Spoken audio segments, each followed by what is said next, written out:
Yo, what's going on, y'all? It's your boy So, in case you ain't know So, and welcome back to another dope episode of Sports with So. Coming to you live, y'all. This week, we break down the Heat's chances to get into the playoffs. We break down the great Masters that happened last week, and we check in with their Panthers before their playoff run. It's time to take a ride, y'all. Let's go.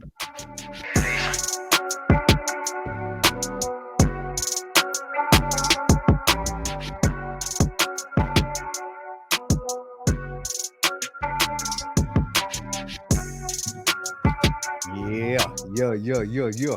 We back. We're not in the building. We're doing it via whatever this is called right now. StreamYard, a little StreamYard. You're a little tongue tied, Nah, but bro, I it's been a got while you. since we use it. It's been a while since we It's used it. been a while. It's been a while since we recorded. It's been a while since we Sir. used StreamYard, but we Sir. out here, dog. It's good to see you. So Likewise, my brother. It's always good seeing you, man. How you been, dog? chilling, man. I can't complain. I'm getting geared up. We are in the final stretch here for the Miami Golf Pros Open 2024. And I'm just, doing all the last minute touch ups, getting everything ready, getting real excited about that. So, Hell yeah, man. how are you? How's everything with you on your end? I'm doing well, man. Blessed, bro. Blessed to be here. Blessed to have a podcast where we could talk about the shit that pisses me off, right? Because there's been a lot of stuff that's been pissing me off lately when it comes to some of our sports teams down here in Miami. Mainly one team, and it's been the Miami Heat. Because even when the Panthers were doing bad and shit, right? Like we saw them give like a good bounce back and head into the playoffs with some momentum, right? Which we'll talk about later. But with this Heat team, they didn't really go into this play-in with any really type of momentum. You know, they had won some games before, but there was just a lot of uncertainty about this team. And look, even when we played the Philadelphia Sixers, it was like, man, we were still not even at our full healthiest because we were missing Terry Rozier, and that shit kind of hurt us, bro. This is a devastating loss, bro. I mean, not even just because it's a play-in tournament loss, but I think of what transpired in that game to our key player in Jimmy Butler. Yeah, we saw that he officially has a sprained MCL. He's gonna miss at least 2 to 3 weeks or whatever the playoff run could be for the Miami Heat. He suffered that injury in like the second quarter or the first quarter of the game, which was crazy. Yeah, it was crazy because he played the rest of the game. You know what I mean? With a sprained MCL, which is just a testament to his grit and determination, right? And being available for his team, which we've never really doubted, right? But I felt like that game really got away from us. And it got away from us in the worst way because it was just our own doing, And I want to point out one thing specifically, which was the Caleb Martin 2 missed free throws. He missed those free throws and missed another 3 coming down. And it was like we lost all our mojo right after that momentum. And this is after starting the first half very strong, coming out, making shots, playing great defense with their zone defense, getting a ton of turnovers. I think we had like 10 turnovers on them in the first half. And we just couldn't capitalize with that energy in the second half. And it sucks, bro, because now we're finding ourselves in a do or die situation without our best player. Yeah, you're absolutely right. That Caleb Martin missing 2 free throws was a turning point in that game. Because then they got back in it. The crowd got back in it. They were excited. They got chicken sandwiches or whatever they got. And then they were just, coming back. But I don't want to just single out Caleb, for that particular moment. We can say that might have been the turning point. But, man, there was also a bunch of bad breaks and a bunch of, just kind of bang, plays where they really just – ball didn't fall our way in certain situations. You know what I mean? Towards the end of the game especially, too. I'm thinking about like Kyle Lowry on one end on that inbounds, where he was able to get it away, and then the foul game was already underway.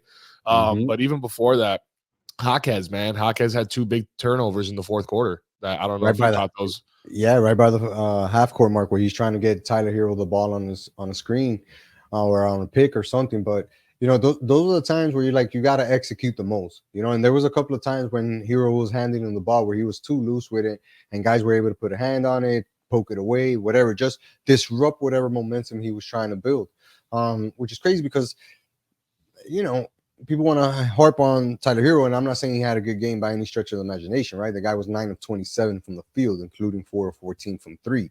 Not necessarily great to only end up with 25 points. Yeah. But he tried, right? And he was the hot hand at the end. But I was more disappointed in Bam. You know what I mean? Because I didn't see Bam take the reins of the game, and say, I'm the guy who's the second in charge. Jimmy's hurt. I'm gonna step up. I'm gonna take Embiid. I'm gonna hit some shots and stuff, because Embiid didn't necessarily have a great game until the fourth quarter. But I really was disappointed on how Bam played that day, and I think it kind of really hurt us, bro. Because if he's not able to reach that superstar level, which we've talked about, where he's got to be a guy who scores minimum 22 to 25 points, yeah, it makes it harder for us to win, because then we have guys like Tyler Hero checking up an extra 10 shots that maybe he necessarily shouldn't have taken. Yeah, Bam definitely didn't give us what we needed to win that game, but you saw, we've seen it before. We've seen the pattern before. It's a tough matchup for him going against a true 7-footer in Joel Embiid. Joel Embiid had a field day with him, was able to draw 2 quick fouls on Bam, early in the game to kind of set the tone and take Bam out of it early on. So who knows, man? Like that, that I don't think he's ever going to be able to play well against a true big like that. But Joel Embiid had a good game for them, and so did Maxey. Maxey, that kid could finish everywhere. It was unbelievable to see, again, how fast he can get to the rim. But the guy that really beat the shit out of the Heat, that I was not expecting to hear his name, I was like, I thought this guy was retired, bro, was Nicholas Batum. The Frenchman. What was that guy doing, bro? Like, why is it always this one obscure player that is no longer relevant, but is now on a team that's in the postseason that decides to ball against us? A couple years ago, Bogdanovich. That's the guy that I can think of off the top of my head. Before that, with the Spurs, Boris Diaw. You know what I mean? In that series that we lost against the Spurs, the second one, or even Devin White with the Celtics. Always like a strange, obscure player that just goes off for us, bro. I mean, for the opposing team against us. Sorry. And it sucks, bro, because he's a career 3-point shooter. I think he's shooting above 40% as his career. And to break the 2-3 zone where you're playing a zone defense, you need a 3-point shooter to go out there and make some shots. And that guy was the only one really feeding up the energy and making big threes down the stretch for Philadelphia. But I feel like we gave that game away, right? Because we had control. And it was our boneheadedness, right, that killed us. And granted, Hawkins is a rookie. Hero's probably just trying to do too much, and those things can happen. But that's when we need somebody to really take reins and step up, And it can't always be Jimmy, because he's not going to be able to always do it, right? Especially if he's hurt. So that's why I'm like, man, where was Bam? Where was Bam when we needed him? And he didn't really show up for us. We were hurting. We could have really used Terry Rozier last night in that game. Yeah. I think he would have helped make that difference, help maybe potentially close out, so that the pressure wasn't solely on Hero. But let's face it. So, here we are facing one game away from elimination from the end of our season, fighting for that 8th spot, which with this play-in tournament, now it gives that another team an opportunity to sneak in there. And it very well could happen now that we're missing Jimmy. Who knows if we're going to have Rozier available and if Duncan's going to be available. But let's face it, the Heat have been playing like this all year. It was like last night, us giving away the game, being our own worst enemy, I was sitting there watching the game and I was not the least bit surprised, because that's what we've been seeing from this Heat team all year. For sure. And I think that we already got word that Rozier is going to be out for tomorrow, or today when by the time you guys are hearing it. So you already know where that leaves us, without Jimmy, without Rozier, and Duncan's a maybe. And the fact that Duncan didn't get in the game yesterday really just shows you that that guy's not ready. He's not ready to play. And that's a guy that, it sucks to say it, but he's making bread.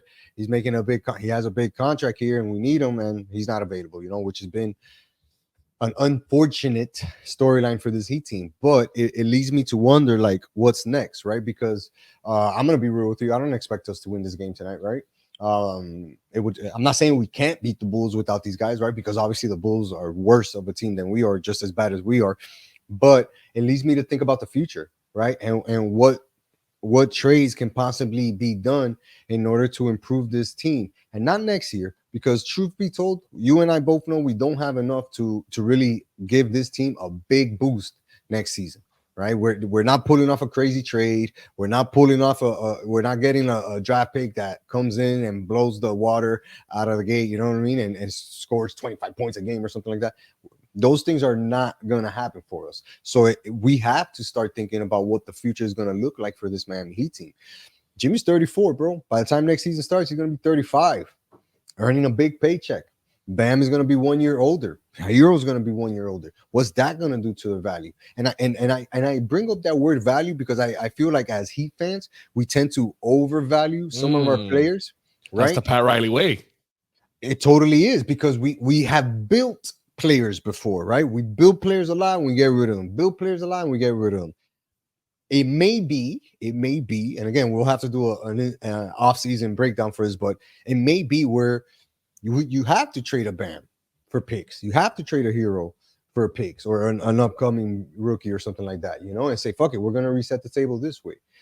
Because again, I don't see how we can improve this team, right, to a championship level status, right? Because let's be honest, that's what we're aiming for here, a championship level status, because the fact that we have Jimmy Butler here, you know. I'm interested to see how the offseason goes. I don't want to talk about the offseason right now, but I'm interested to see how it goes, right? And whether or not we can even have, Jimmy be a part of a trade or anything like that. Who knows whether he restructures his contract, we'll give him an extension. Who knows, right? I mean, There's it's so so many. wild. It's so It wild that is we're still one game away from the postseason, and here we are talking about next year. But it's because of the fact that we don't feel confident, in this unit, and it's like, all right, we have to look forward to next year. What is there to look forward to next year? To your right. point, and bro, I mean, Jimmy's not getting any younger. You know what I mean? And with these players, we haven't been able to get it done. So I think it's time maybe for an overhaul. You know what I mean? My boys keep saying that Pat Riley has lost it, that his big splash is gonna be to go after a washed up Klay Thompson and try to sign him. And it's like, that's not beyond Pat Riley to go after somebody like that, especially right now, where they might be considering splitting up the band. But at the same time, that's not what we need right now. Like, we need something to revitalize the franchise right now, I feel like. And Bam and Hero and Jaquez are not doing it right now. No, and look, and not to put like any more pressure on tonight's game, but if we win this game, right, we beat Chicago. We're favored by 1.5 point right now. If we beat Chicago, that means we got a series against the Celtics with no Jimmy. Let's be realistic. Yikes. That's a sweep almost ready to happen. So we really have to, take a step back, look at the macro and the micro, and realize that we're gonna have to make some tough decisions. You know what I mean? Like really tough decisions coming up. And I wouldn't want to be the one making those decisions because it's not like there's a lot of answers out there or even a sniff or a word that there's players out there that really want to come down to the Heat or anything like that. So I mean, we've heard it, we've been hearing people want to come, but the deals never get done. Right. And everybody's committed now and everybody's signed somewhere. I don't know who the big free agent, signings or potential signees are going to be for this coming year. We got to look into that. But either way, we don't spend money like that either. We're not giving out these big contracts either. So it's like, we're damned if we do, damned if we don't. I don't know what's going to happen. I hope we beat the Bulls. You know what I mean? I honestly, I'm rooting for the Heat still. Don't get me wrong. I hope that they make me eat all my words right now. One more pizza mañana and all that. Just get that dub and somehow, some way, just battle a little bit. Don't get swept by the Celtics. You know what I mean? Like, just kind of go out like that. Like, that's all I'm hoping for. Yeah, I hear you, bro. I hear you. And it sucks that we get to this point in the season, right? And there's not a lot to look forward to. It just sucks. Yeah. Friday night, man. Bulls versus Heat. You're gonna be playing at home. Heat are favored by 1.5. Game is at 7:30, I believe. Tip off. Yeah, 7 o'clock. 7 o'clock tip off. And yeah, no Jimmy, no Rozier. We'll see if Duncan can suit up and give us at least 10, 15 minutes. We're gonna need it. We're gonna need all hands on deck for Friday, man, for sure. Oh yeah. All right. Let's talk about the amazing Masters, bro. That happened last weekend. First, shout out to the GOAT, Tiger. That guy was rocking the new Tiger swag out there, fucking loving it. Sunday red, baby.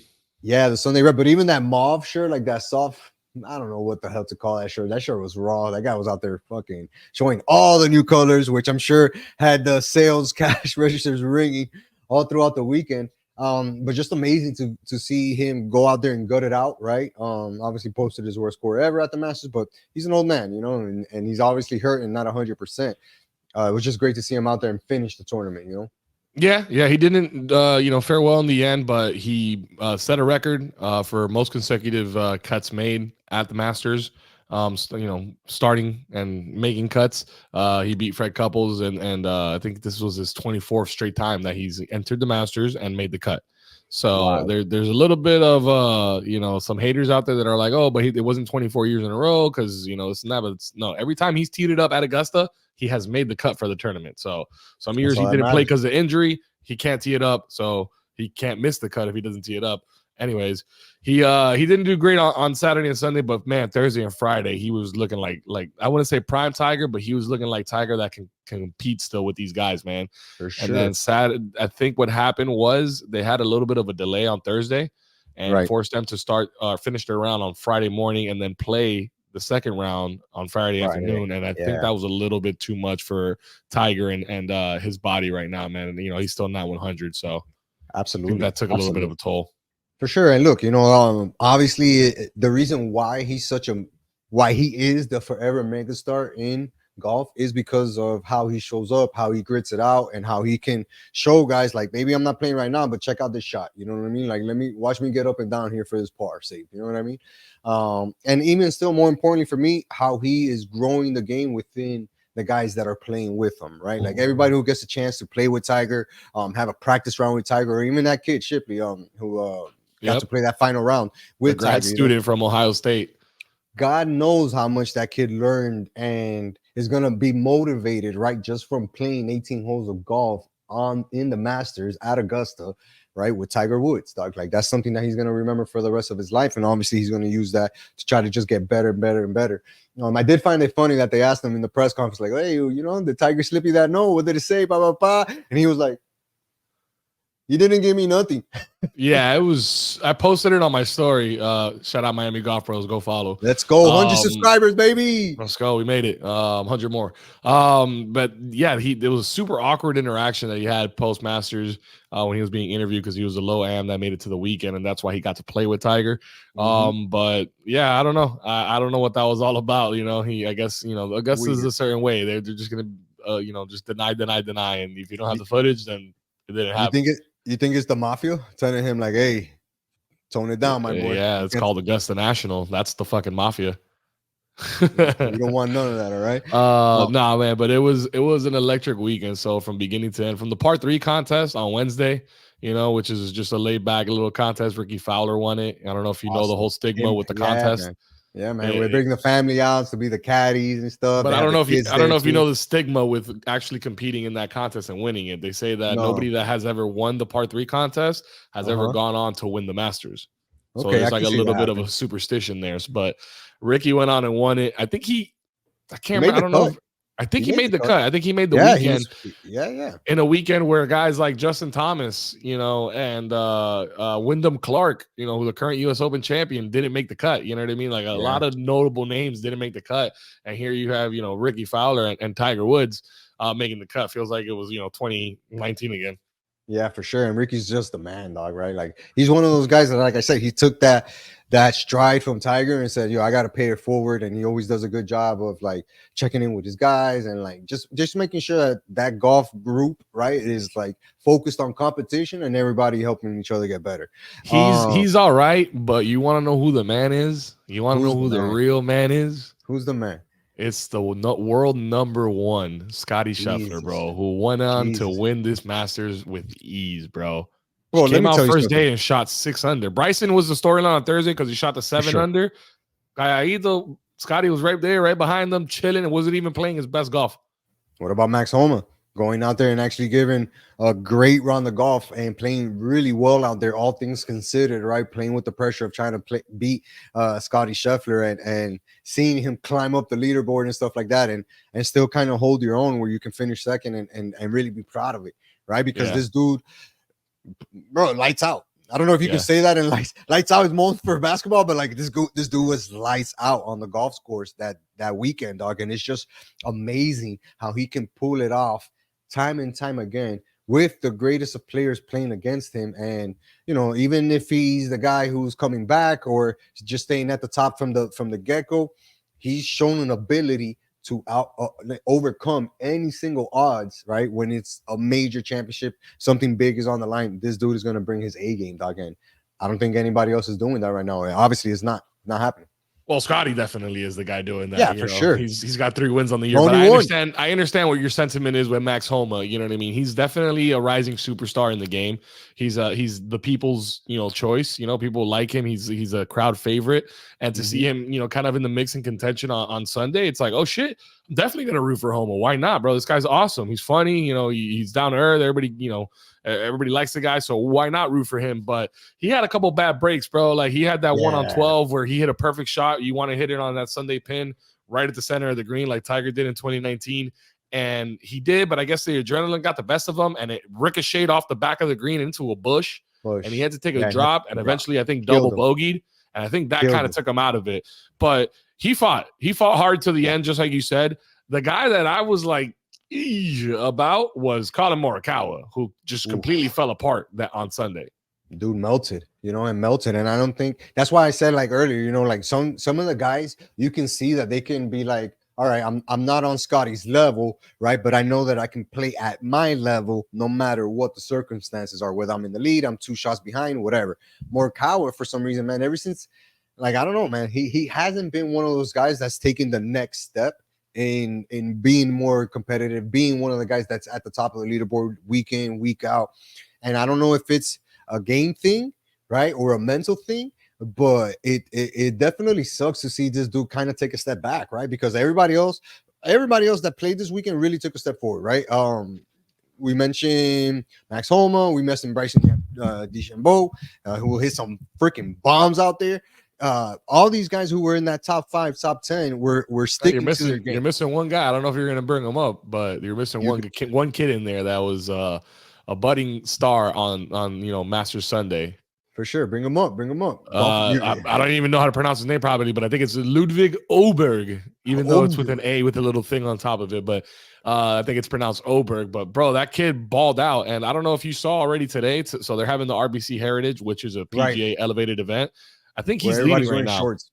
What? I think he's leading the tournament right now. Yeah, I'm gonna check right now, dog. He shot an amazing round today, just kind of rolling over what he was doing in the Masters this weekend, and the kid is on his way to be one of the best in the game. I mean, he has everything. He had every single shot, and he can put the ball amazing too. Like he has a nice putting stroke. So this kid's gonna be the next one up. Yeah, he's not leading anymore. JT Poston shot on -8 today, 8 under to take the lead over Seamus and Colin Morikawa, who are both at under 6. But yeah, that kid, Alberg, he's tied for 4th at 5 under. This is a kid that really showed his mettle, right? To say I belong, right? I have confidence in my game, and I can not let the moment around me, right, get to me. Because let's be real, bro.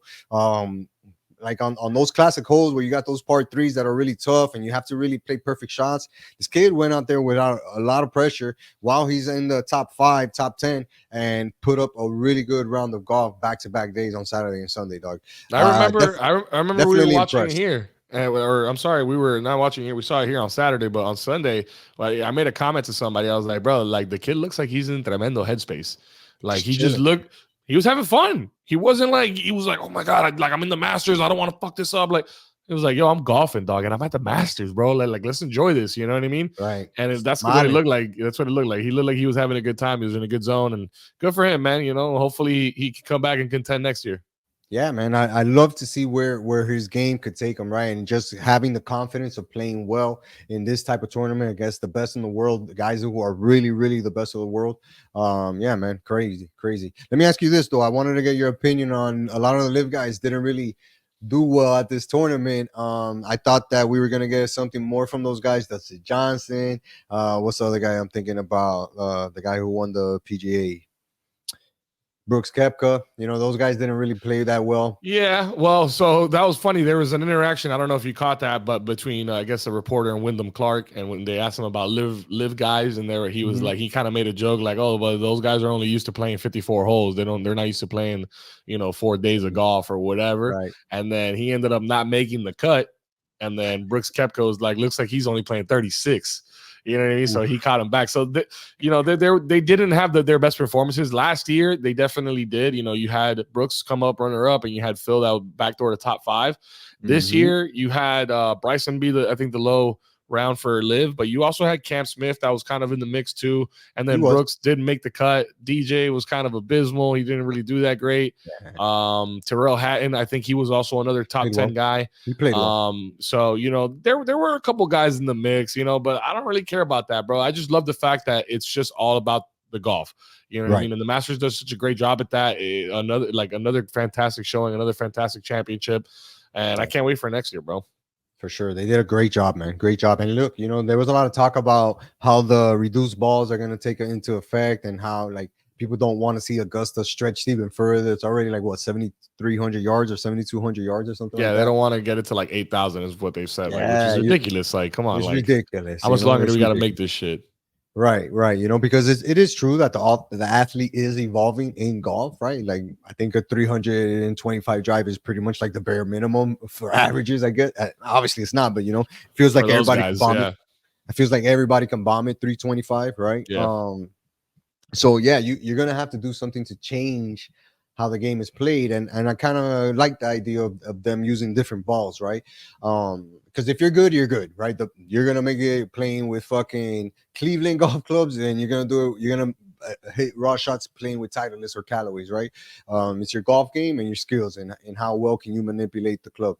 So that's why I'm not a big proponent, like a big, you know, downer on the ball situation. I kind of like it. I mean, I don't care, bro. For us, you know, it's not going to be for us, really. You know, I think eventually it's supposed to also take effect into the recreational market. I don't care, bro. I mean, we don't hit, you know, the ball like the pros do. It affects them more than us. You know, but I think if everybody's going to be reduced and on more of an even playing field, then so be it. You know what I'm saying? Like, it's just like when everybody was on steroids in baseball and people were looking away, and then now steroids aren't cool anymore. Like, people get used to it, they get adjusted, and they find ways to work around it too. So yeah, man. 1 month away from the PGA Championship, man. It's gonna be a dope one. I know we got some tournaments in between there. And before that PGA Championship, we're gonna be at Innisbrook doing our thing for Miami Golf Pros 2024. Man, make sure you guys are subscribed to my boys' channel. It's gonna be an amazing video and a great time. Great time. Let's wrap it up with the Florida Panthers. Those boys, like I said earlier, man, they really took some steam into the end of the season, right? And ended it on a 4-game winning streak, which is amazing, including big games against Toronto, Buffalo, and coming back and playing strong in those games. And now they've got themselves an Atlantic Division title yet again. Beautiful. Which, I mean, it just shows you how good this team can really be. You know, we saw Boston get off to an amazing start on the season while the Panthers were kind of finding their footing. But once they did find that footing, bro, it was like, you know, next level, kicking into turbo. And it's even sweeter that we ended up the season with 5 more victories than they did, but we just won that division title by 1 point, and I love it. That's all we need, baby. Just win it. It doesn't matter if you win it by an inch or a point. Winning's winning, baby. And I really like the you know, not the Panthers' chances, because I really do think that this is the season that they get over the hump and win the championship, and we're gonna be here along for the ride. But they're just here, you know, focused and really not scared of anybody. You know, like they're gonna play against Tampa Bay in the first round of the playoffs. Obviously, we know we have a lot of history with that franchise. Some good, some bad, but more recently it's been good, right? Where we dominate these guys and we go out there and we beat them in regular season games, and we also take care of them in the playoffs. So that's why I'm really looking forward to this Panthers run, bro. Because truth be told, they might be the only team that's in the playoffs in South Florida, but still, we gotta look at the positive, right? And see what this team can do. And I think that this team is really ready for the next step, bro. They got everything on lock. Everybody's dialed in. Ekblad's back from injury and shit, so that's been a big difference for us. And all our main guys are healthy, bro. And as long as that's the case, these Panthers are going to create a lot of trouble for a lot of teams. Yeah, I can't wait to hand the Lightning their L on a silver platter, bro. You know what I mean? Just give it to them, because man, I hate the Lightning, man. You know, I really hope that we just dog those guys and make it an easy little series for us. One thing I did hear, I heard the tickets are available and very reasonably priced. So they always do that. If you're trying to get out there, definitely you can go make that happen. It's not like other places where you're gonna have to spend an arm and a leg to, you know, get in the building. Very reasonable for playoff hockey. Very and this is playoff hockey. this is not regular season hockey. So it's a whole No. another level. It's elevated, and I'm excited to see what these Panthers do in this postseason.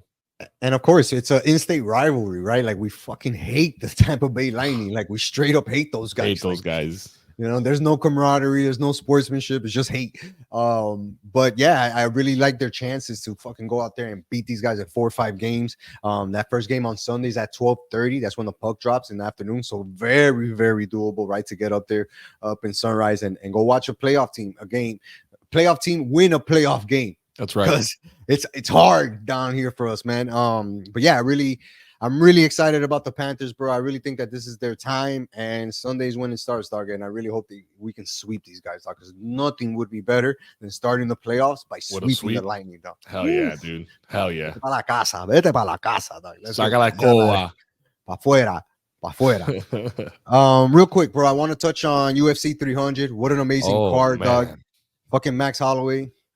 BMF for real, and probably the baddest guy on the planet, dog. Well, maybe 2A, right? But number 2 because Pereira is for sure number 1.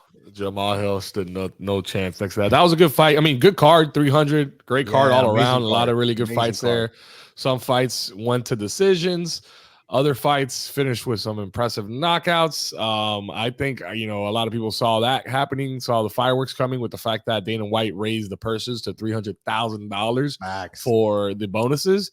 And Max Holloway was a recipient of, I believe, over $500,000 because he got not only the knockout of the night, but the fight of the night as well. Look at that fight, bro. I mean, he was dominating the whole fight against Justin Gaethje. Gaethje, he didn't look the same as he has in the past. Though. He kept going in front. Like, he didn't back down. He was the whole way. And then at the end of the fight, in typical Max Holloway fashion, he likes to stand in the middle of the octagon and tell his opponent, let's stand right here and let's throw for the last 10 seconds. Let's do it for the fans. It's done it on a number of occasions. Never, we love it. It's exciting. They usually just kind of finish out the round, just throwing haymakers. And then as soon as the bell rings, it's a big hug and it's over. Right. That didn't happen this time, dog. No, he caught Justin so perfect. And he caught him like up here close to the temple. And I feel like once you hit him up there in the temple with like that mean swinging shot, right? Because it wasn't like a technical straight up punch. Dudes were just wilding at each other. But Max Holloway has that power, dog. And he's one of the older guys in the UFC roster, right? The guy's been around forever. He's fought in multiple divisions. Now he's in a weight class where he feels much more comfortable. And he's not afraid to go fight anybody in any weight class. So that's what really makes him a BMF, right? Like, this dude is really about fighting. And the fact that he does that against a guy like Justin Gaethje, who could have like been losing the fight the whole time and knocked Max out in that exchange, right? Because Justin has that power. We've seen him knock dudes out before. Just to not care about it, right? And say, we're going to give the fans a show. I want to see what you got. I want you to feel what I got, and we're going to see who's the better man here, And that shit was an amazing visuals to see, right? And I think it really captivated what UFC with 300 was about. The crazy shit about being number 2 badass in the planet is that the guy who was headlining the UFC 300 is certainly number 1 badass on the planet. Alex Pereira Potan, this guy, dog, bro, this guy shrugged off a nut check and knocked Buddy out. Shrugged it off. He was like, nah, let's not stop this fight. I got this.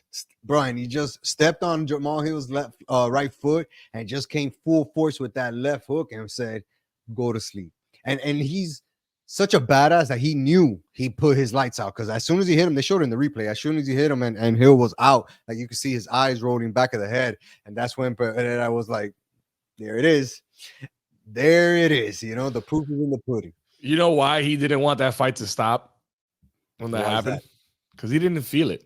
You know why he didn't feel it? Because his balls are too big to feel for sure that little insignificant strike, bro. It's a little tap, bro. He was like, bro, I don't feel that shit. I got too much nut. You need a lot more power and force. Me harder. Yeah, exactly. So that dude's a killer, bro. That dude's an absolute killer. But that's just what he's been doing. He's just been dominating. I do not want to see Israel Adesanya fight that guy again. Definitely don't want to see that happen.